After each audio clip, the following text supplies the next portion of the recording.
En seulement 3 mois, vous pouvez obtenir le meilleur changement financier que vous ayez jamais vu dans votre vie. Imaginez-vous sur la grande place de Bruxelles, avec la Seine réfléchissant les lumières du crépuscule et le brouhaha des passants emplissant l'air. Une question surgit, pourquoi certains prospèrent financièrement tandis que d'autres se sentent piégés? Il y a des décennies, Warren Buffett, avec seulement 100 $, a commencé un chemin qui l'a conduit à une fortune de plus de 100 000 millions. Son secret était une philosophie de discipline, vivant dans la même maison depuis 1958 et ajustant son petit déjeuner selon la bourse. Inspiré par lui, j'ai conçu un voyage de 90 jours qui a transformé ma vie financière à Bruxelles. 6 mois, avec un salaire modeste, j'y suis arrivé, vous le pouvez aussi. La règle des 90 jours, soutenue par la neuroscience, qui suggère 90 jours pour consolider des habitudes, est un système de constance que je partagerai avec vous, étape par étape. Mon point de départ, Bruxelles, 2019. En 2019, je vivais dans un modeste appartement à Saint-Gilles, Bruxelles, à quelques pas du marché local, avec son mélange vibrant d'arômes de pain frais, d'épices et de fruits frais. En tant qu'assistant administratif dans une société de conseil, je gagnais 1 850 € par mois. Un salaire décent, mais insuffisant. Le loyer de 720 €, les dépenses de base, électricité, Internet, transport et une dette de 13 500 € en prêt personnel me laissaient au bord du gouffre. Chaque mois, les lettres de relance arrivaient ponctuellement, s'accumulant dans ma boîte aux lettres comme des rappels de ma précarité. L'anxiété était devenue une ombre constante, surtout lors des nuits froides d'automne, lorsque le bruit du tram résonnait à l'extérieur de ma fenêtre. Une de ces nuits, après avoir reçu une nouvelle notification bancaire, j'ai allumé mon ordinateur portable et regardé un documentaire sur Warren Buffett. Ce qui m'a impressionné n'était pas sa richesse, mais sa simplicité. Buffett notait chaque dépense, révisait ses investissements tous les 90 jours et vivait avec une austérité délibérée. Si quelqu'un d'aussi prospère pouvait être aussi discipliné, qu'est-ce que je pouvais apprendre? Intrigué, j'ai approfondi mes recherches et découvert que la neuroscience soutient son approche.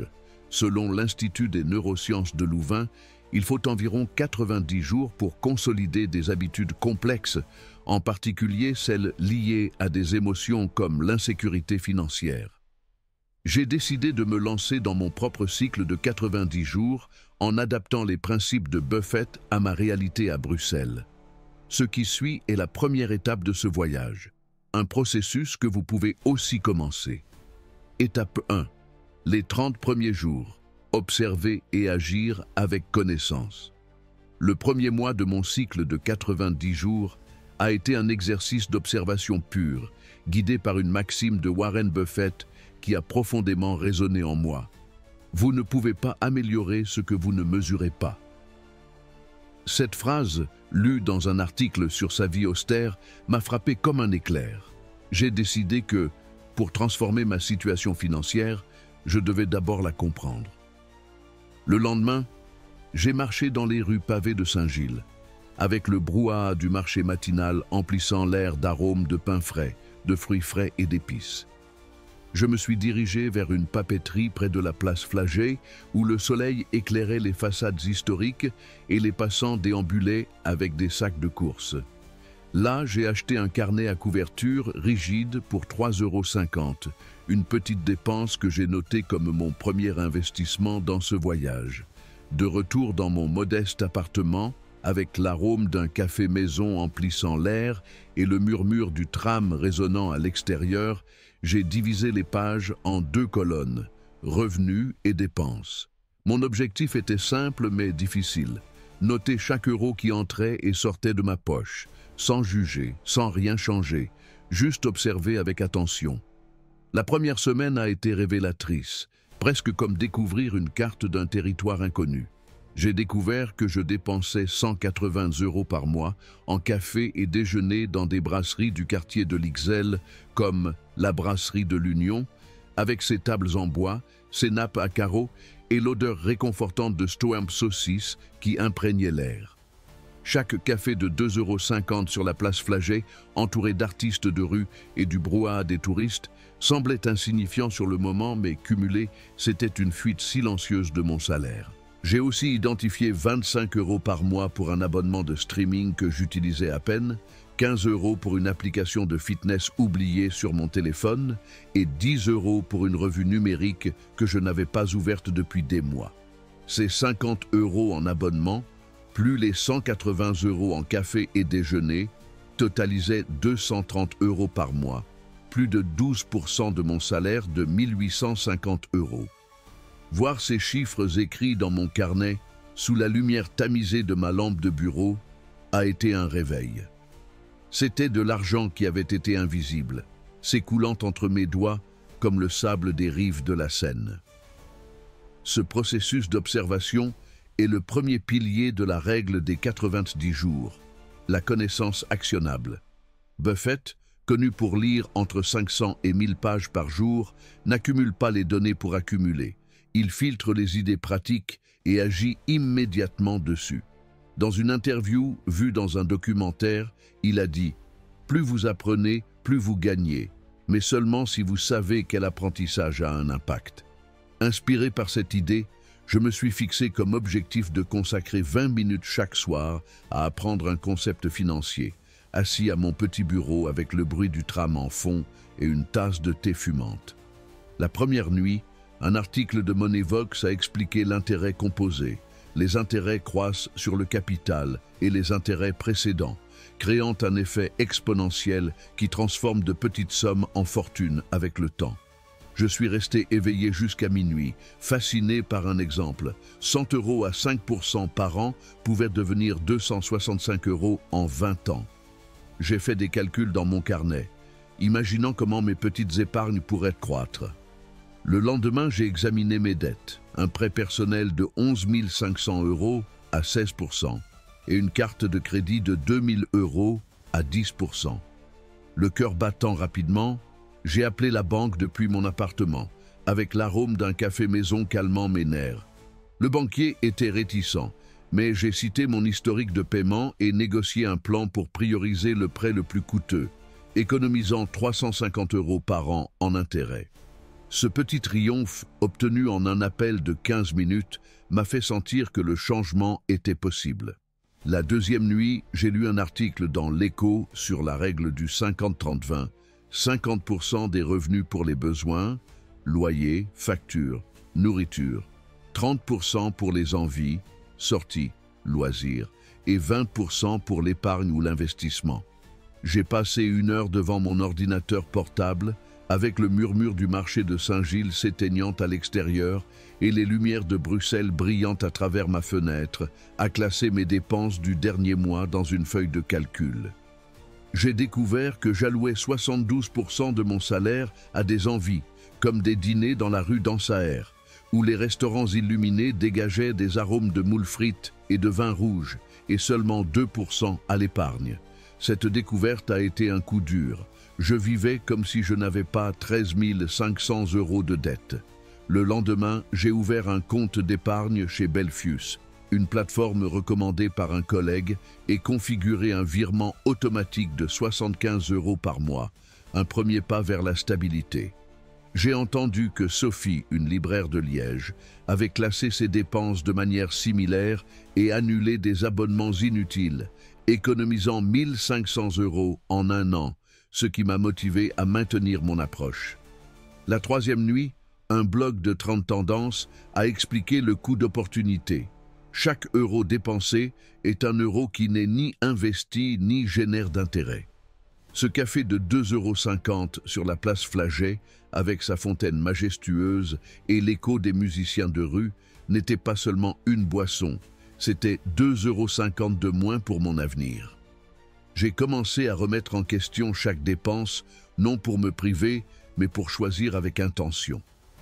Un après-midi, en me promenant dans l'avenue Louise, avec ses vitrines brillantes remplies de vêtements et de technologies, j'ai résisté à la tentation d'acheter une veste de 90 € qui avait attiré mon attention.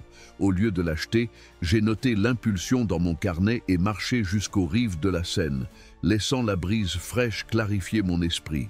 J'ai entendu que Julien, un ingénieur de Bruxelles que j'ai rencontré lors d'un événement de networking, avait appliqué cette idée et réduit ses achats impulsifs de 70%, économisant 600 € en 2 mois, ce qui m'a inspiré à être plus conscient.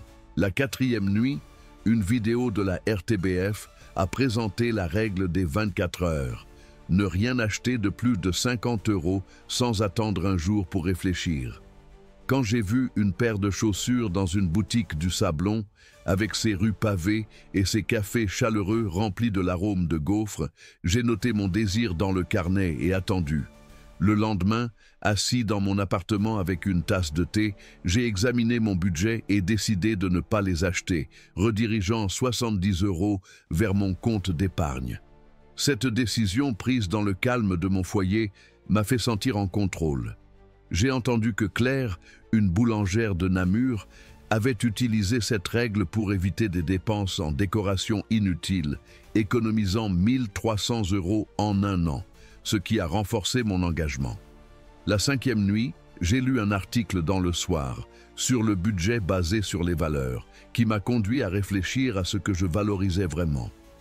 La sécurité financière, l'apprentissage continu et la liberté de ne pas vivre au bord du gouffre. Assis à mon bureau, avec le bruit du tram en fond et les lumières de Bruxelles entrant par la fenêtre, j'ai annulé un abonnement de 12 € à un service de musique que j'utilisais à peine, redirigeant cet argent vers mon fonds d'urgence. Cette action, bien que petite, m'a semblé être une déclaration d'intention. J'ai entendu que Marc, un libraire de Liège, avait priorisé ses valeurs de famille et de stabilité, éliminant les dépenses non alignées et économisant 1800 € en 1 an, ce qui m'a motivé à continuer à réviser mes dépenses avec cette mentalité. La 6e nuit, j'ai exploré la stratégie de la boule de neige de la dette dans un article de Moneyvox. Payer d'abord les dettes les plus petites pour gagner un élan psychologique. Ma dette de carte, 2000 €, était plus petite que le prêt personnel, 11 500 €. J'ai décidé de consacrer 50 € supplémentaires par mois à la carte, réduisant le solde de 150 € en 1 mois.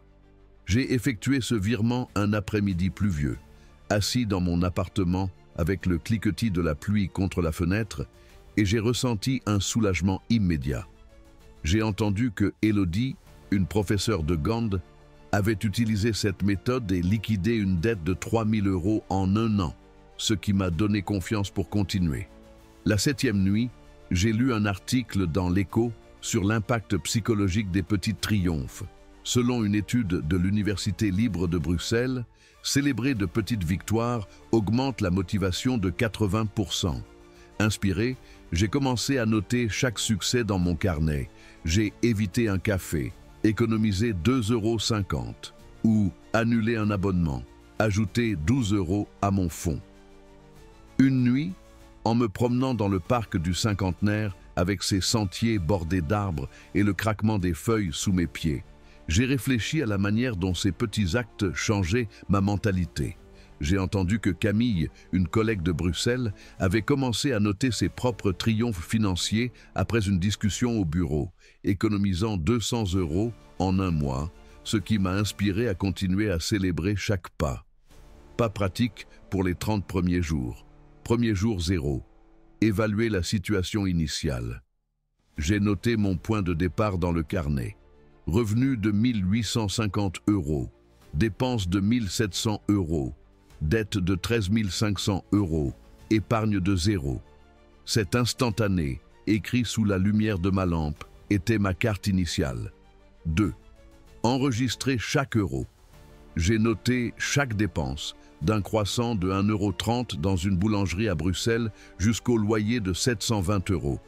J'ai identifié 50 € par semaine en repas à domicile, une habitude que je n'avais pas remise en question auparavant.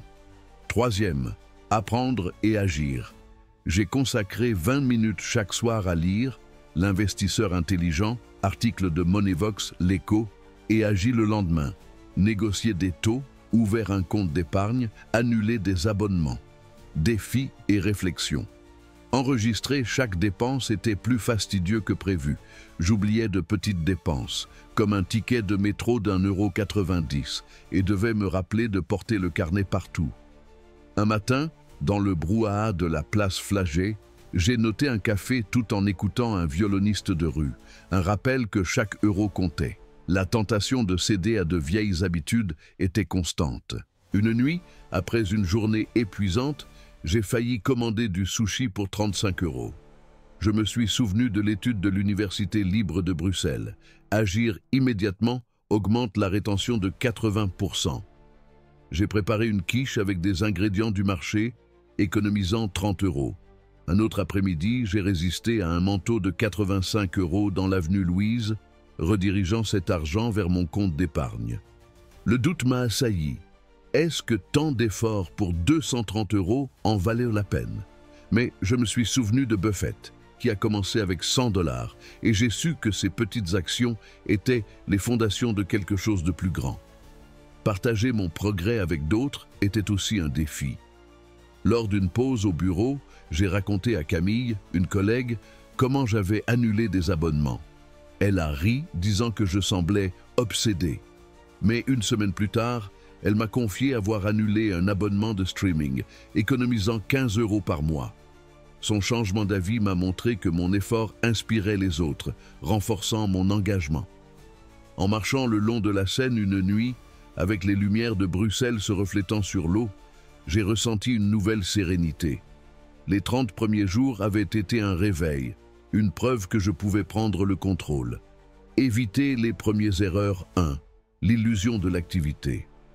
Au début, j'ai téléchargé des applications de finance et lu des articles sans agir. Buffett dit « Les gens qui réussissent disent non à presque tout ». Je me suis limité à une stratégie à la fois, comme négocier ma dette pour éviter les distractions. J'ai entendu que Marc avait économisé 1800 € en se concentrant sur une seule action à la fois. 2. Se comparer trop tôt. Voir d'autres dans des brasseries de l'Ixelles, profitant sans souci, me décourageait. J'ai commencé un journal de micro-triomphes dans mon carnet, notant chaque économie. J'ai entendu que Sophie avait économisé 1500 € en ignorant les comparaisons et en se concentrant sur son progrès. Réflexion sur le premier mois. En terminant les 30 jours, j'avais économisé 270 €, réduit ma dette de 450 € et ouvert un compte d'épargne avec 150 €. Plus important encore, j'avais construit une base de connaissances actionnables qui changeait ma façon de voir l'argent. Buffett dit « Les habitudes sont comme des câbles. Chaque jour, vous les tissez plus fort. » En me promenant dans le Sablon, avec ses rues pavées et l'arôme des cafés, j'ai su que j'étais prêt pour la prochaine étape où je consoliderai ces habitudes et transformerai mon environnement mental. Étape 2. Jour 31 à 60. Ajustement et la mentalité du contraste extrême. En entrant dans le deuxième mois de mon cycle de 90 jours, je ressentais un mélange de soulagement, d'enthousiasme et une sensation croissante de contrôle. Les 30 premiers jours m'avaient donné une clarté que je n'avais jamais imaginée possible. J'avais économisé 270 €, réduit ma dette de 450 € et mon compte d'épargne avait 150 €. Mais l'observation et les petites actions initiales n'étaient que le début. Je devais consolider ces habitudes et transformer ma mentalité pour que le changement soit durable. Inspiré par Warren Buffett, qui a dit que la peur est contagieuse, mais le courage aussi, je me suis fixé comme objectif de m'entourer d'influences qui me propulseraient vers l'avant. Cette étape, qui couvre les jours 31 à 60, s'est concentrée sur le deuxième pilier de la règle des 90 jours, le contraste extrême. Le contraste extrême repose sur une prémisse puissante. Votre situation financière est façonnée par les personnes, les idées et les conversations qui vous entourent. Buffett a dit « Associez votre vie à des personnes meilleures que vous et vous finirez par devenir comme elles ». À Bruxelles, où les conversations quotidiennes dans les cafés, les bureaux ou les marchés tournaient autour du travail, du football du RSC Anderlecht ou des projets de dîner dans la rue d'Ansaer, avec ses restaurants illuminés et ses arômes de moules frites, j'ai compris que je devais transformer mon environnement mental. Cela ne signifiait pas abandonner mes amis ou ma famille, mais intégrer délibérément deux types d'influence. Des personnes qui étaient bien en avance sur moi financièrement, des mentors virtuels ou réels qui avaient déjà atteint la stabilité ou le succès, et des personnes qui étaient là où j'étais 1 an plus tôt, piégées dans un cycle de dépenses impulsives et de dettes. Cet équilibre m'a permis d'apprendre de ceux qui avaient déjà parcouru le chemin et de renforcer mon progrès en aidant les autres. Pour les personnes en avance, j'ai cherché des référents qui m'inspiraient à élever mes standards financiers. Je n'avais pas besoin de les connaître personnellement. L'accès à leurs idées à travers des livres, des podcasts et des articles était suffisant. Chaque soir, après avoir dîné dans mon petit appartement à Saint-Gilles, avec le brouhaha du marché s'éteignant à l'extérieur, je consacrais 20 minutes à consommer du contenu financier de qualité. J'ai écouté des podcasts de la RTBF, comme une interview avec un entrepreneur bruxellois qui avait vendu sa start-up de commerce électronique pour 1 200 000 d'euros et vivait de revenus passifs. Cet entrepreneur a expliqué comment il diversifiait ses investissements entre des fonds indiciels, le plan d'épargne pension et un compte-titre, des outils populaires en Belgique pour la retraite et l'investissement en bourse. Intrigué, j'ai exploré le plan d'épargne pension sur la plateforme de Belfius lors d'un après-midi pluvieux, assis avec mon ordinateur portable et une tasse de thé. J'ai décidé de consacrer 90 € supplémentaires par mois à un plan d'épargne pension, augmentant mon épargne totale à 240 € par mois. J'ai entendu que Elodie, une professeure de secondaire à Gand, avait rejoint un groupe de finances personnelles sur LinkedIn et appris sur le plan d'épargne pension, économisant 2 500 € en 1 an, ce qui m'a motivé à agir rapidement. Une autre nuit, j'ai lu un article dans Trend Tendance sur des investisseurs belges qui généraient des revenus passifs avec des fonds indiciels. L'article mettait en avant la simplicité d'investir dans des indices comme le MSCI World, qui offrait une diversification mondiale et des frais bas. J'ai passé 1 heure à explorer des options sur Belfius, avec le bruit du tram résonnant à l'extérieur de ma fenêtre. J'ai destiné 100 € par mois à un fonds qui répliquait le MSCI World, augmentant mon investissement total à 340 € par mois. J'ai entendu que Julien, un ingénieur de Bruxelles que j'ai rencontré lors d'un événement de networking sur la place Flagey, avait investi dans un fonds similaire et obtenu un rendement de 8,5% en 1 an, ce qui a renforcé ma confiance en cette stratégie. Chaque podcast ou article était comme une conversation avec un mentor invisible, me guidant vers des décisions plus intelligentes. J'ai également été inspiré par un article dans l'Écho sur l'importance de diversifier les revenus. L'article mentionnait des Belges qui complétaient leurs salaires avec des activités secondaires, comme des cours particuliers ou des travaux freelance. Une nuit, en me promenant dans les rues pavées du Sablon, avec ses bâtiments historiques et ses lumières chaleureuses, j'ai réfléchi à comment je pouvais appliquer cela.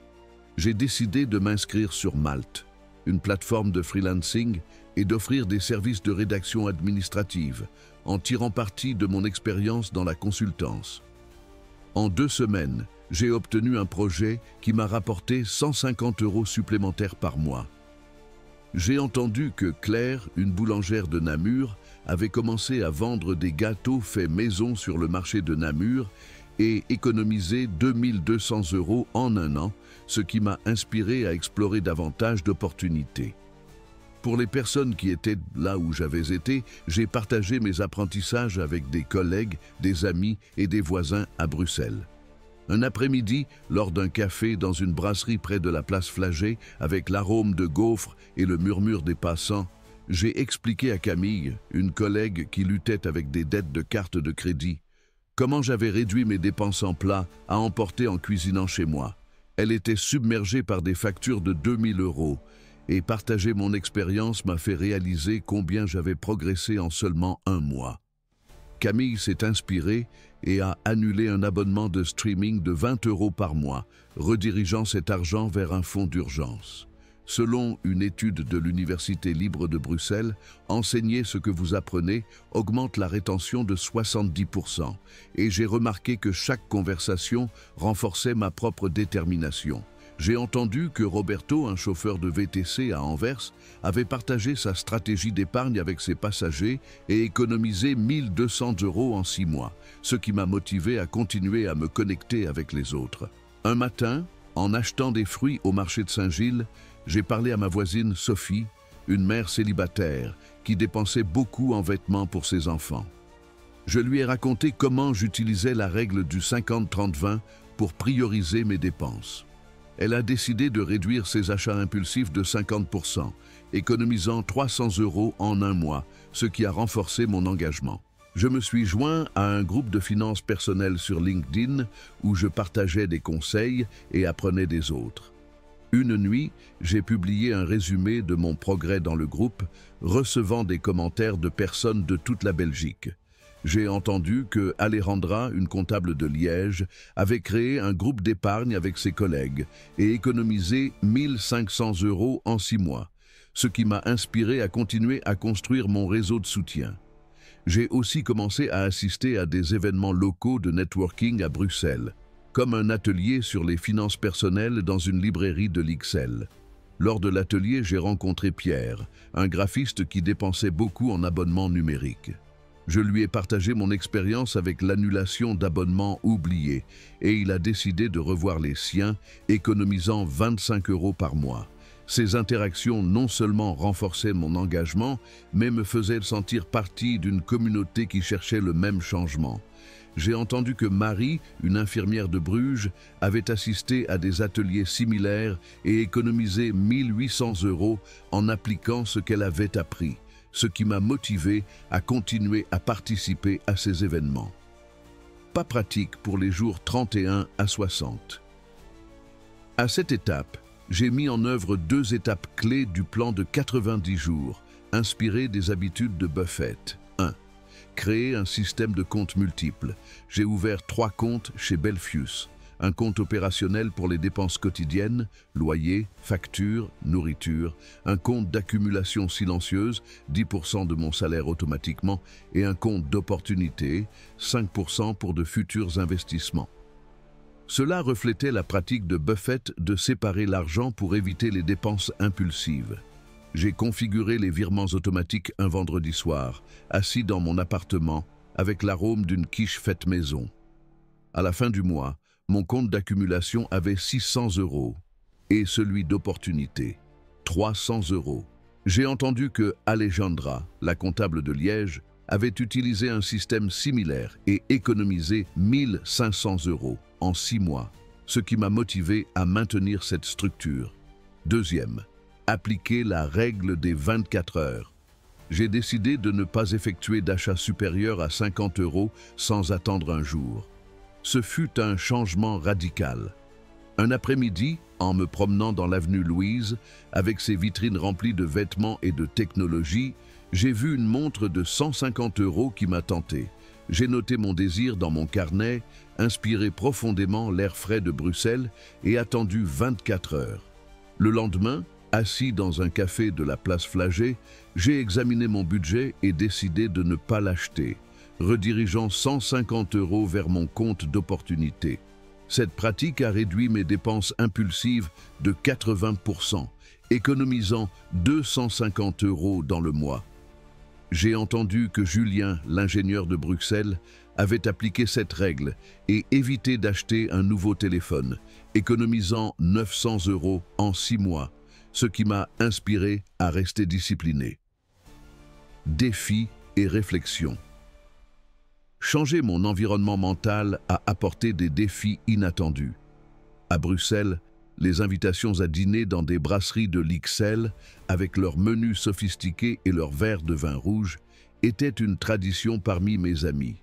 Dire non provoquait souvent des commentaires, comme lorsqu'un ami, dans une brasserie de la rue d'Ansaher, a plaisanté sur ma nouvelle vie de moine. Je me suis souvenu d'une citation de Buffett. « Vous n'avez pas besoin de faire des choses extraordinaires pour obtenir des résultats extraordinaires. » Cela m'a donné la force de prioriser mon objectif sur l'approbation sociale. Au lieu de sortir, j'ai commencé à inviter des amis chez moi, cuisinant du stoamp ou des quiches avec des ingrédients frais du marché de Saint-Gilles. Ces soirées, remplies de rires et de conversations, non seulement économisaient de l'argent, mais renforçaient mes relations. Une nuit, en partageant un gâteau fait maison, un ami a commenté que mon approche l'inspirait à revoir ses propres dépenses, ce qui m'a fait sentir que j'avais un impact. Un autre défi a été la tentation de dépenser davantage lorsque j'ai reçu une petite augmentation de 150 € par mois dans mon travail. Mon premier réflexe a été de réserver un dîner dans un restaurant étoilé de l'IXL avec ses lumières tamisées et ses arômes de haute cuisine. Mais je me suis souvenu de l'avertissement de Buffett sur l'expansion prématurée du style de vie. Si vous dépensez plus que vous gagnez, vous ne serez jamais libre. J'ai décidé d'attendre 90 jours avant de dépenser cette augmentation, la destinant à mon compte d'opportunité. Cette décision a été difficile. Les lumières des restaurants et l'arôme de la nourriture gastronomique étaient tentants, mais chaque virement automatique me faisait sentir plus proche de mon objectif. Les interactions avec mon entourage ont également évolué.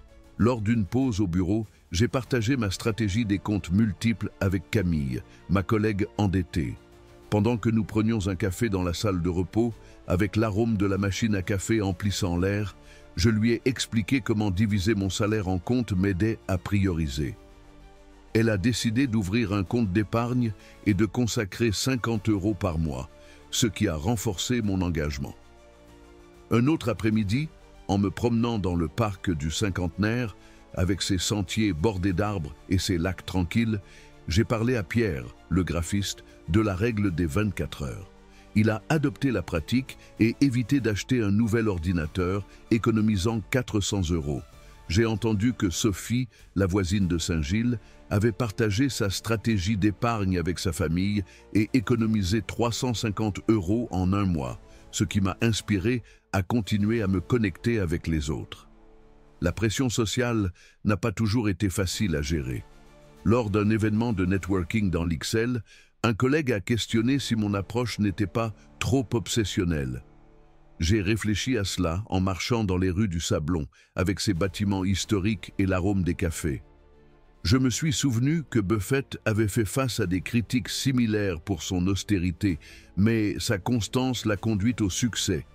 J'ai décidé que mon objectif valait plus que les opinions extérieures. Pour rester motivé, j'ai commencé à tenir un journal de gratitude financière, notant chaque petit succès. Aujourd'hui, j'ai économisé 10 € en cuisinant chez moi, ou j'ai évité d'acheter un gadget, ajouté 50 € à mon fonds. Ce journal, que je relisais chaque soir dans mon appartement, m'aidait à rester concentré et à célébrer le progrès.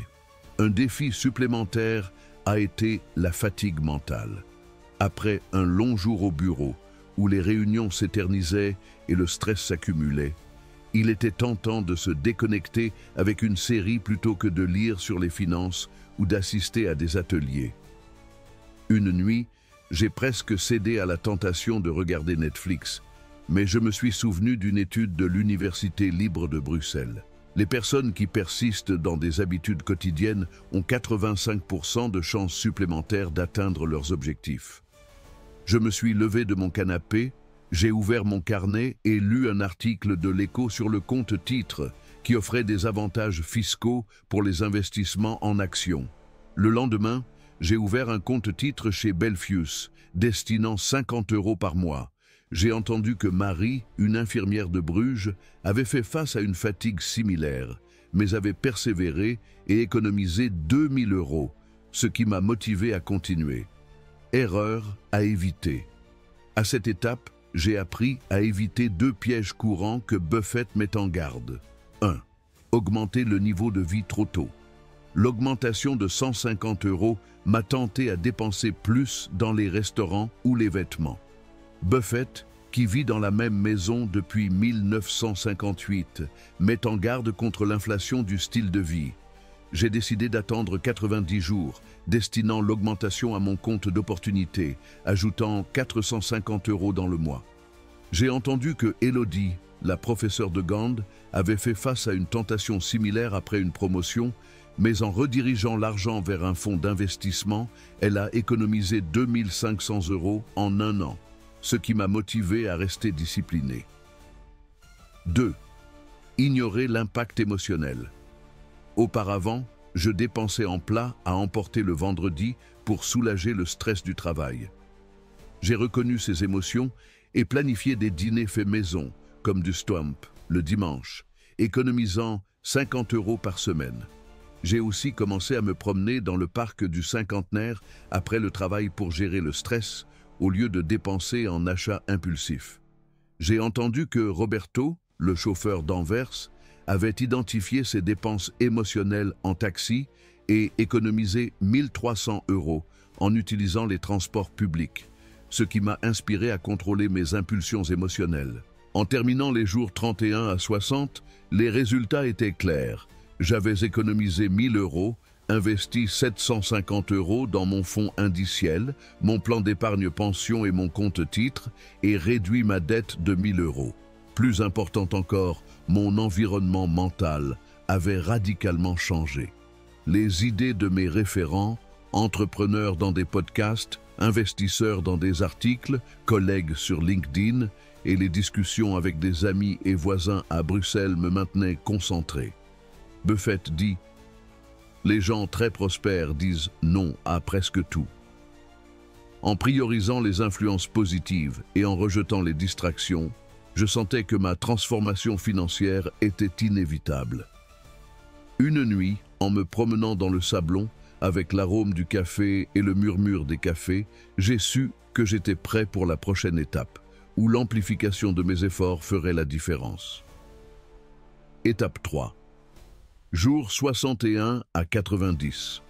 Amplifié avec des micro-décisions et des stratégies avancées. En entrant dans le 3e mois de mon cycle de 90 jours, je ressentais une transformation qui allait au-delà des chiffres sur mon compte bancaire. J'avais économisé 1000 €, investi 750 € dans mon fonds indiciel, mon plan d'épargne pension et mon compte titre, et réduit ma dette de 1000 €. Ces réalisations, bien qu'impressionnantes pour quelqu'un qui, quelques mois auparavant, vivait au bord du gouffre dans un modeste appartement à Saint-Gilles, n'étaient que les fondations de quelque chose de bien plus grand. La base était construite, mais maintenant, je devais amplifier mes efforts pour obtenir un impact durable, un impact qui non seulement améliorerait ma situation financière, mais redéfinirait ma relation avec l'argent et, en fin de compte, ma façon de vivre. Inspiré par Warren Buffett, qui a dit que la richesse est la conséquence d'une habitude quotidienne exécutée avec constance, je me suis fixé comme objectif de consolider mes progrès et de viser une croissance exponentielle. Cette étape, qui couvre les jours 61 à 90, s'est concentrée sur le 3e pilier de la règle des 90 jours, le multiplicateur de micro-décisions, et sur 2 stratégies avancées, le cycle de capitalisation exponentielle et la connaissance verticale. Le multiplicateur de micro-décisions repose sur une prémisse puissante. Le succès financier ne dépend pas de grandes décisions isolées, mais de petits choix répétés qui, avec le temps, génèrent un impact exponentiel. Buffett a dit qu'il n'a pris que 15 décisions clés en 60 ans de carrière, mais c'est sa discipline quotidienne. Réviser ses investissements avec minutie, éviter les dépenses inutiles, apprendre constamment, qui a transformé ses décisions en une fortune de plus de 100 000 millions de dollars. J'ai réfléchi à cette idée un après-midi en me promenant le long des rives de la Seine, avec ses eaux réfléchissant les lumières dorées du crépuscule bruxellois et le murmure des passants emplissant l'air. La brise fraîche de la rivière m'a aidé à clarifier mon esprit et j'ai réalisé que mes habitudes quotidiennes étaient la clé pour amplifier mon progrès. J'ai identifié 3 décisions économiques fréquentes que je prenais chaque semaine et qui, bien qu'elles semblaient insignifiantes, représentaient une somme considérable. acheter du café dans des brasseries de l'XL, 2,50 € par jour, 50 € par mois, commander des plats à emporter le vendredi soir, 40 € par semaine, 160 € par mois, et utiliser des taxis au lieu des transports publics pour aller au travail, 25 € par semaine, 100 € par mois. Ces trois choix totalisaient 310 € par mois, plus de 16% de mon salaire, une somme que je pouvais rediriger vers mes objectifs financiers si j'agissais avec intention. Pour aborder ces décisions, j'ai conçu des alternatives délibérées qui non seulement économisaient de l'argent, mais renforçaient mon engagement envers le changement. J'ai commencé à préparer du café chez moi, utilisant une cafetière achetée pour 20 € dans une boutique du marché de Saint-Gilles, avec son brouhaha vibrant de vendeurs, proposant des fruits frais et des épices aromatiques. Le dimanche matin, je consacrais 2 heures à cuisiner des quiches, du stoamp et des salades avec des ingrédients du marché, emplissant mon appartement d'arômes qui évoquaient les repas familiaux de mon enfance à Bruxelles. Le processus de couper des légumes, de mélanger des ingrédients et de cuire au four est devenu un rituel méditatif, un moment de calme dans ma semaine chargée. Pour le transport, je me suis engagé à utiliser le métro de Bruxelles avec son efficacité et le murmure des passagers le matin au lieu des taxis. Ces micro-décisions, bien que petites en apparence, ont économisé 120 € par mois que j'ai transféré automatiquement vers mon compte d'opportunité chez Belfius. J'ai entendu que Marc, un libraire de Liège, avait appliqué une approche similaire, éliminant les dépenses en café et taxi, et économisé 2800 € en un an, ce qui m'a motivé à maintenir ces pratiques avec discipline. Une autre micro-décision que j'ai identifiée était mon habitude d'acheter des snacks dans le distributeur du bureau, qui coûtait 3 € par jour, totalisant 60 € par mois. Au lieu de cela, j'ai commencé à apporter des fruits secs, des pommes et des carottes du marché, réduisant cette dépense à 15 € par mois. Cette petite action, que je réalisais chaque matin en préparant mon sac dans mon appartement, avec le bruit du tram résonnant à l'extérieur, est devenue un rituel qui renforçait mon engagement. Chaque fois que je mettais un sachet d'amandes dans mon sac, je sentais que je construisais un avenir plus solide. J'ai entendu que Claire, une boulangère de Namur, avait changé ses habitudes de snack au travail pour des alternatives maison et économisé 1500 € en un an, ce qui a renforcé ma détermination. Ces décisions, bien que triviales en apparence, étaient des briques dans l'édifice de mon avenir financier, et chacune me faisait sentir plus maître de mon destin. En outre, j'ai révisé d'autres dépenses récurrentes qui pouvaient être optimisées. Par exemple, j'ai remarqué que je dépensais 20 € par mois pour un abonnement à des revues numériques que je lisais à peine. Une nuit, assis à mon bureau avec une tasse de thé et l'arôme d'une quiche refroidissant dans la cuisine, j'ai annulé l'abonnement et redirigé ces 20 € vers mon fonds d'urgence. J'ai également identifié que je payais 12 € par mois pour une application de productivité que je n'utilisais pas. L'annuler a été une petite décision, mais elle a ajouté 32 € par mois à mes économies. J'ai entendu que Sophie, ma voisine de Saint-Gilles, avait révisé ses abonnements numériques et économisé 400 € en un an en supprimant des services inutiles, ce qui m'a inspiré à continuer à chercher ces petites victoires. Un autre domaine que j'ai abordé était mes dépenses en divertissement. Auparavant, je dépensais 50 € par mois en billets pour le cinéma ou des événements culturels à Bruxelles, comme des expositions au Palais des Beaux-Arts. Bien que j'appréciais ces sorties, j'ai décidé de privilégier des activités gratuites ou à faible coût, comme des promenades dans le parc du Cinquantenaire ou des visites dans des bibliothèques locales offrant des événements culturels gratuits. Un après-midi, j'ai assisté à une conférence gratuite sur l'histoire bruxelloise dans une bibliothèque de l'IXL, entourée de rayonnage en bois et de l'arôme des vieux livres. Cette expérience non seulement était enrichissante, mais m'a fait économiser 15 € que j'ai destinés à mon compte d'opportunité. J'ai entendu que Pierre, un graphiste de Bruxelles, avait remplacé des sorties coûteuses par des événements communautaires gratuits et économisé 600 € en 6 mois, ce qui a renforcé mon engagement envers ces alternatives. pas pratique pour les jours 61 à 90. À cette étape, j'ai mis en œuvre les 2 dernières étapes du plan de 90 jours, inspiré des habitudes de Buffett, pour consolider et amplifier mes progrès. 1. Système des 3 enveloppes. Inspiré par une pratique de jeunesse de Buffett, j'ai acheté 3 enveloppes dans une papeterie du Sablon, avec ses rues pavées et ses boutiques chaleureuses, et je les ai étiquetées. Besoin, envie et croissance. Chaque fois que je recevais mon salaire de 1 850 €, je répartissais l'argent en liquide. 70% pour les besoins, 1 295 € pour le loyer, les factures, la nourriture, 20% pour les envies, 370 € pour des sorties occasionnelles, un café sur la place Flagey, et 10% pour la croissance, 185 € pour l'épargne et l'investissement. Ce rituel, effectué à mon bureau avec le bruit du tram résonnant à l'extérieur et l'arôme d'un café maison, a créé un lien émotionnel avec mon argent, différent des transactions numériques. À la fin du mois, mon compte de croissance avait 370 € supplémentaires que j'ai transférés à mon fonds indiciel chez Belfius. J'ai entendu que Roberto, un chauffeur de VTC à Anvers, avait utilisé ce système et économisé 1 500 € en 6 mois, ce qui m'a inspiré à maintenir cette pratique comme une habitude permanente. L'acte physique de répartir l'argent dans des enveloppes me faisait sentir que chaque euro avait un but et chaque transfert vers mon compte de croissance était une petite victoire que je célébrais. 2e, programmer des audits financiers. J'ai marqué les jours 30, 60 et 90 pour évaluer mon progrès avec un audit complet. Le jour 90, j'ai consacré 1 heure dans mon appartement, assis avec une tasse de thé et une vue sur le marché de Saint-Gilles, avec ses vendeurs proposant des fruits et le brouhaha du matin. J'ai révisé mes finances dans une feuille de calcul, éclairée par la lumière douce entrant par la fenêtre.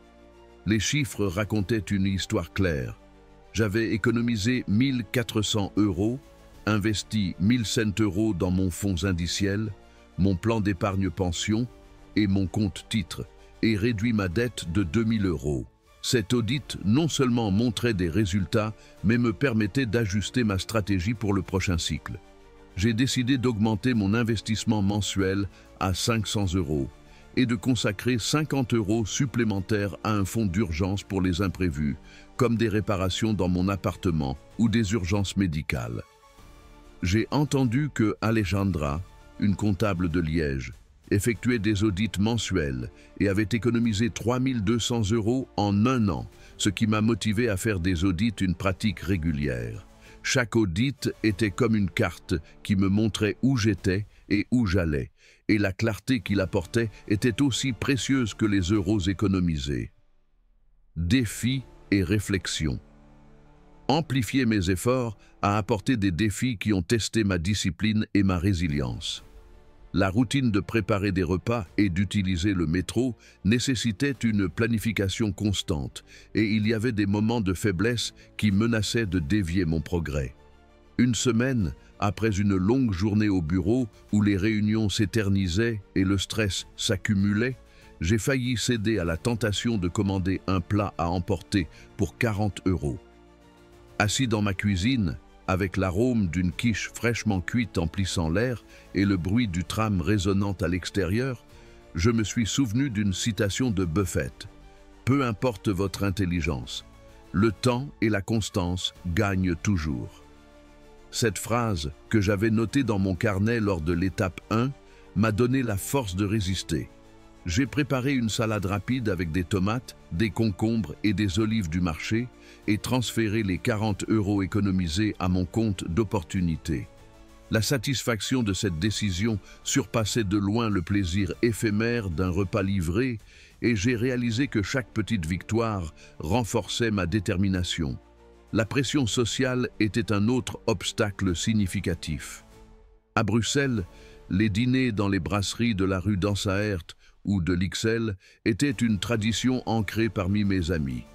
Les restaurants, avec leurs tables en bois, leurs lumières chaleureuses et leurs arômes de stomp saucisse ou de moules frites, était un aimant social. Dire non provoquait souvent des commentaires, comme lorsqu'un collègue, lors d'une sortie dans un restaurant avec vue sur la Seine, a plaisanté sur ma vie d'ermite. Ces mots ont résonné dans mon esprit en rentrant chez moi par les rues pavées du Sablon, avec l'écho de leurs rires encore dans ma tête. Je me suis souvenu que Buffett avait fait face à des critiques similaires pour son austérité, vivant dans la même maison depuis 1958 et conduisant une voiture modeste. Sa réponse était toujours la même, privilégier l'avenir sur l'approbation sociale. Inspiré par lui, j'ai commencé à organiser des soirées chez moi, invitant des amis à partager des repas faits maison comme du stomp, des quiches ou des tartes aux pommes préparées avec des ingrédients du marché. Ces soirées, remplies de rires, de conversations profondes et de l'arôme de plats maison, non seulement économisaient de l'argent, mais renforçaient mes relations. Une nuit, en partageant un gâteau fait maison dans ma petite salle à manger, un ami a confessé que mon approche l'inspirait à revoir ses propres dépenses, ce qui m'a fait sentir que ma transformation avait un impact au-delà de ma propre vie. Les audits financiers ont présenté un défi émotionnel inattendu. Réviser mes finances, ligne par ligne, dans une feuille de calcul, m'obligeait à affronter les erreurs passées, les années de dépenses impulsives en dîners, vêtements et abonnements qui m'avaient conduit à accumuler 13 500 € de dettes. Chaque chiffre à l'écran était un rappel de mes décisions passées, et dans les premières minutes de chaque audit, je ressentais une pointe de culpabilité. Mais en voyant le progrès, 1100 € investis, 2000 € de dettes en moins, 1400 € économisés, cette culpabilité se transformait en fierté. Un après-midi, en me promenant dans le parc du Cinquantenaire, avec ses sentiers bordés d'arbres, ses lacs tranquilles et le craquement des feuilles automnales sous mes pieds, j'ai réfléchi à comment ces micro-décisions changeaient non seulement mon compte bancaire, mais ma façon de voir l'avenir. Avant, l'argent était une source d'anxiété, un poids qui me tenait éveillé la nuit. Maintenant, c'était un outil pour construire la liberté, une toile vierge pour peindre l'avenir que je souhaitais. Chaque pas dans le parc semblait une métaphore de mon voyage. Lent, délibéré, mais toujours avançant vers une destination claire. Les interactions avec mon entourage ont également évolué de manière significative. Lors d'une pause au bureau, j'ai partagé ma stratégie des 3 enveloppes avec Camille, ma collègue qui luttait avec des dettes de carte de crédit. Pendant que nous prenions un café dans la salle de repos, avec l'arôme de la machine à café emplissant l'air, je lui ai expliqué comment diviser mon salaire en enveloppes m'aidait à prioriser. Elle s'est montrée sceptique au début, mais une semaine plus tard, elle m'a raconté avoir adopté l'idée, consacrant 60 € par mois à un fonds d'urgence. Son enthousiasme a renforcé mon engagement et j'ai réalisé que partager mes apprentissages aidait non seulement les autres, mais consolidait mes propres habitudes. J'ai entendu que Sophie, ma voisine de Saint-Gilles, avait partagé sa stratégie d'épargne avec sa famille et économisé 400 € en un mois en réduisant les achats impulsifs de vêtements pour ses enfants, ce qui m'a inspiré à continuer à me connecter avec ma communauté. Un autre après-midi, en me promenant sur la place Flagey, avec sa fontaine majestueuse et le brouhaha des touristes et des artistes de rue, j'ai parlé à Pierre, le graphiste que j'avais rencontré lors d'un atelier de finance. Je lui ai raconté mes audits financiers et comment il m'aidait à rester sur la bonne voie. Pierre, qui dépensait beaucoup en technologie, a décidé de réviser ses dépenses mensuelles et a économisé 400 € en annulant des abonnements inutiles, comme une application de design qu'il utilisait à peine. Son succès m'a motivé à rester rigoureux avec mes audits. J'ai entendu que Claire, la boulangère de Namur, avait organisé un groupe d'épargne avec ses collègues sur le marché de Namur et économisé 3000 € en un an, ce qui m'a inspiré à chercher plus de moyens de partager mon expérience. La fatigue mentale était un autre défi que je n'avais pas anticipé.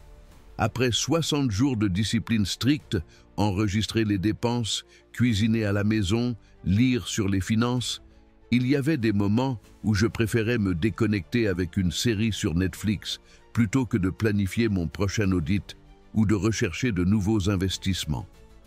Une nuit, assis dans mon appartement avec le bruit du tram en fond et la tentation d'allumer la télévision, j'ai failli céder. Mais je me suis souvenu d'une étude de l'Université libre de Bruxelles, lue à l'étape 1. Les personnes qui persistent dans des habitudes quotidiennes ont 85% de chances supplémentaires d'atteindre leurs objectifs à long terme. Je me suis levé de mon canapé, j'ai ouvert mon carnet et lu un article de l'Écho sur les ETF, fonds négociés en bourse, qui offrait une diversification à faible coût. L'article expliquait comment les ETF pouvaient répliquer des indices comme le BEL 20 ou le S&P 500 avec des commissions bien inférieures à celles des fonds gérés activement. Le lendemain, j'ai consacré 50 € supplémentaires à un ETF chez Belfius qui répliquait le BEL 20, augmentant mon investissement mensuel à 550 €. J'ai entendu que Marie, une infirmière de Bruges, avait fait face à une fatigue similaire, mais avait persévéré, assistant à des ateliers d'investissement et économisant 2200 € en un an, ce qui m'a motivé à continuer. Erreur à éviter. À cette étape, j'ai évité une dernière trappe que Buffett met souvent en garde, une qui aurait pu dérailler mon progrès si je n'avais pas été vigilant. 1. La mentalité du tout ou rien. Au début de cette étape, je pensais qu'économiser de petites sommes, 2,50 € pour un café évité, 5 € pour un snack, 10 € pour un taxi, ne valait pas la peine face à ma dette de 13 500 €. Il était facile de tomber dans le piège de croire que seuls de gros épargnes ou investissements massifs feraient une différence réelle. Mais Buffett a commencé son empire avec moins de 100 $ et son succès s'est construit sur l'accumulation de petites victoires sur des décennies. Inspiré par cette idée, j'ai adopté la stratégie de l'accumulation fourmi. Pour chaque café, plat à emporter ou taxi évité, je transférais l'équivalent à mon compte de croissance chez Belfius. Par exemple, un matin où j'ai résisté à acheter un croissant dans une boulangerie de l'Ixelles, j'ai transféré 1,30 € à mon compte. À la fin du mois, ces petits transferts totalisaient 250 €, une somme qui, bien que modeste, me rapprochait de mon objectif. J'ai entendu que Claire, la boulangère de Namur, avait surmonté cette mentalité en économisant 3 000 € accumulés par de petites décisions, comme apporter des déjeuners faits maison au travail et éviter les achats impulsifs, ce qui m'a motivé à valoriser chaque euro économisé. Chaque transfert, même petit, était une affirmation de mon engagement, un rappel que le progrès se construit pas à pas. Stratégies avancées, cycle de capitalisation exponentielle et connaissance verticale. Dans les derniers jours de cette étape, j'ai adopté 2 stratégies avancées qui non seulement ont consolidé mon progrès, mais ont préparé le terrain pour une croissance financière durable, le cycle de capitalisation exponentielle et la connaissance verticale.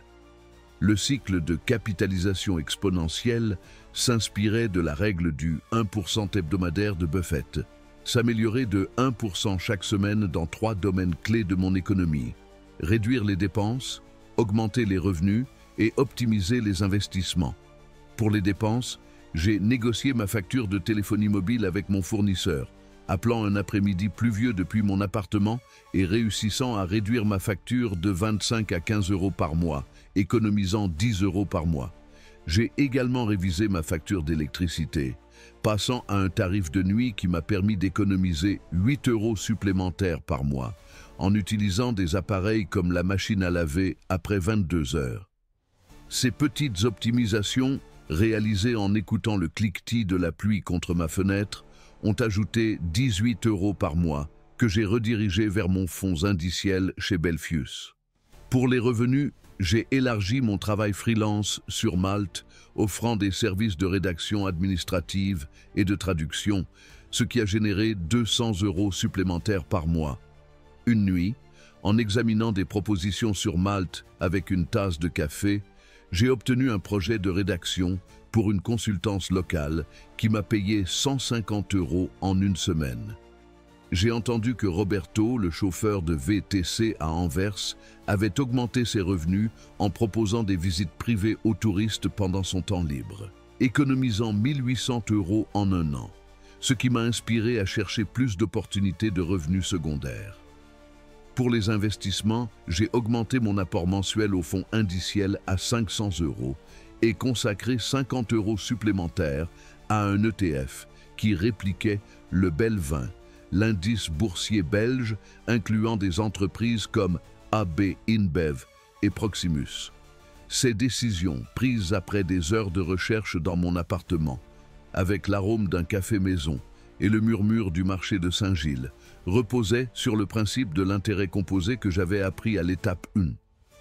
Selon un article de 30 Tendances, un investissement de 500 € par mois à 7% par an pourrait croître à 200 000 € en 20 ans, un calcul qui m'a motivé à être constant.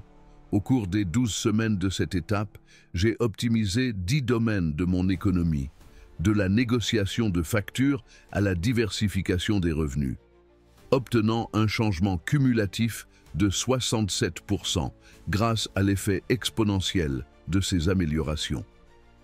J'ai entendu que Marc, le libraire de Liège, avait appliqué la règle du 1% et doublé ses économies en optimisant ses dépenses et ses investissements, ce qui a renforcé mon engagement envers cette stratégie.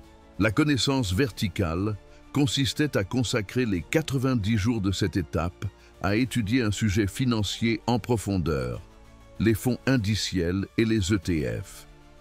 Chaque nuit, assis à mon bureau avec vue sur le marché de Saint-Gilles, je lisais des articles dans l'Écho sur l'histoire du MSCI World et du BEL 20, prenais des notes sur un cours en ligne gratuit offert par Belfius et analysais la performance de mes investissements dans une feuille de calcul.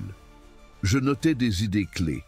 Les ETF ont des frais bas, idéaux pour les débutants, ou l'intérêt composé maximise les rendements à long terme si vous commencez tôt. Cette approche structurée m'a permis de doubler mon investissement mensuel, passant de 250 à 500 € dans mon fonds indiciel et d'ajouter 50 € à l'ETF du BEL 20. J'ai également exploré un ETF technologique qui répliquait le Nasdaq, consacrant 50 € supplémentaires après avoir lu une analyse dans Moneyvox sur la croissance du secteur technologique. J'ai entendu que Alejandra, la comptable de Liège, avait étudié l'immobilier pendant 90 jours et triplé ses économies en investissant dans une propriété locative, ce qui m'a motivé à approfondir mon apprentissage. Pour renforcer mes connaissances, j'ai assisté à un atelier d'investissement dans l'IXEL, organisé par une coopérative financière locale. L'atelier, tenu dans une salle avec vue sur la cathédrale Saint-Michel et Gudule et l'arôme d'une machine à café à proximité, m'a connecté avec un investisseur expérimenté qui a expliqué comment il diversifiait ses ETF entre les marchés européens, américains et asiatiques pour réduire les risques. Inspiré, j'ai ajusté mon portefeuille pour inclure un ETF technologique, consacrant 50 € supplémentaires, et j'ai commencé à explorer un ETF sur les marchés émergents, bien que j'ai décidé d'attendre le prochain cycle pour diversifier davantage. Cette expérience m'a fait sentir partie d'une communauté de personnes partageant ma vision d'un avenir financier solide. J'ai entendu que Marie, l'infirmière de Bruges, avait assisté à des ateliers similaires et économisé 2200 € en appliquant des stratégies d'investissement apprises, ce qui m'a inspiré à continuer à participer à des événements locaux. Réflexion sur le 3e mois. En terminant les jours 61 à 90, les résultats étaient clairs et profondément gratifiants.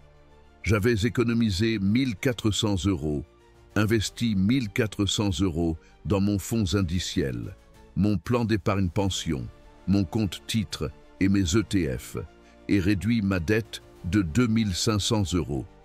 Mais au-delà des chiffres, ma mentalité avait changé de manière irrévocable.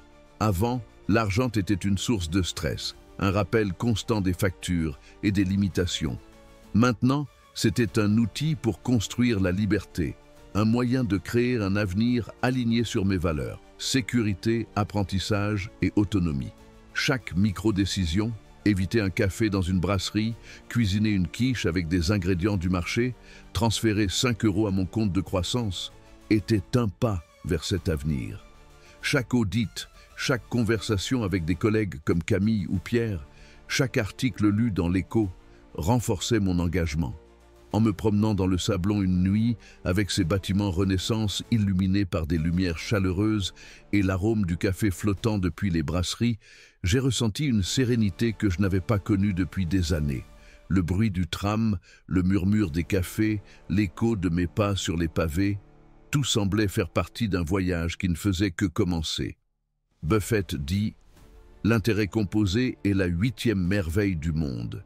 Celui qui le comprend le gagne. Celui qui ne le comprend pas le paie. » Ce cycle de 90 jours m'a appris à le comprendre, non seulement en théorie, mais dans la pratique, dans les petits actes quotidiens qui ont transformé ma vie à Bruxelles. En complétant mon cycle de 90 jours, les résultats étaient plus que des chiffres. Ils étaient la preuve d'une transformation profonde. J'avais économisé 1 400 €, investi 1 400 € dans mon fonds indiciel, mon plan d'épargne pension, mon compte titre et mon ETF, et réduit ma dette de 2 500 €. Mais le changement le plus significatif n'était pas dans mon compte bancaire, mais dans ma mentalité. Avant, l'argent était une source d'anxiété, un rappel constant des factures et des limitations. Maintenant, c'était un outil pour construire la liberté, une toile vierge pour peindre l'avenir que je souhaitais. Warren Buffett dit « L'intérêt composé est la 8e merveille du monde. Celui qui le comprend le gagne. Celui qui ne le comprend pas le paie. » Ce voyage, depuis un modeste appartement à Saint-Gilles jusqu'à cette transformation, démontre que la richesse ne se construit pas avec de grands gestes, mais avec des habitudes quotidiennes exécutées avec constance. En me promenant le long de la Seine une nuit, avec les lumières de Bruxelles se reflétant sur l'eau et le murmure des cafés en fond, j'ai réfléchi à ce que j'avais appris. Chaque micro-décision, éviter un café dans l'XL, cuisiner une quiche avec des ingrédients du marché, transférer 5 € à mon fonds de croissance, était une brique dans l'édifice de mon avenir financier. Chaque conversation avec des collègues comme Camille ou Pierre, chaque article lu dans l'Écho, chaque audit à mon bureau avait tissé un nouveau câble dans ma mentalité, comme le dit Buffett. Les habitudes sont comme des câbles, chaque jour, vous les tissez plus fort. Ce cycle de 90 jours n'était pas la fin, mais le début d'un processus continu. La règle des 90 jours est un système que vous pouvez répéter, en ajustant et en amplifiant à chaque itération, comme un muscle qui se renforce avec l'usage. Ce voyage m'a aussi enseigné le pouvoir de la communauté. Partager mes apprentissages avec des amis, des collègues et des voisins à Bruxelles, non seulement a renforcé mon engagement, mais a créé un réseau de soutien qui m'a soutenu dans les moments de doute. Quand Camille a économisé 60 € en adoptant ma stratégie des 3 enveloppes, ou quand Pierre a évité un achat impulsif grâce à la règle des 24 heures, j'ai senti que ma transformation avait un impact au-delà de moi-même. Bruxelles, avec ses rues pavées, ses marchés vibrants et ses brasseries chaleureuses, est devenu le décor de ce changement, un lieu où chaque pas sur la place Flagey ou dans le parc du Cinquantenaire me rappelait que le progrès est possible, même dans les jours les plus difficiles. Si mon histoire, depuis un modeste appartement à Saint-Gilles jusqu'à cette transformation, vous a inspiré, je vous invite à commencer votre propre cycle de 90 jours aujourd'hui. Vous n'avez pas besoin d'être Warren Buffett. Vous devez simplement faire le premier pas. Enregistrez votre première dépense, lisez votre premier article, prenez votre première micro-décision. Donnez un like à cette vidéo, partagez-la avec quelqu'un qui a besoin d'un changement financier, par WhatsApp, LinkedIn, un groupe Facebook ou même dans une conversation dans un café de votre ville. Et abonnez-vous à la chaîne pour explorer plus de stratégies. Votre transformation commence avec une décision, et chaque décision compte. Ensemble, nous pouvons construire un avenir plus prospère, pas à pas, jour après jour. Êtes-vous prêt à commencer ?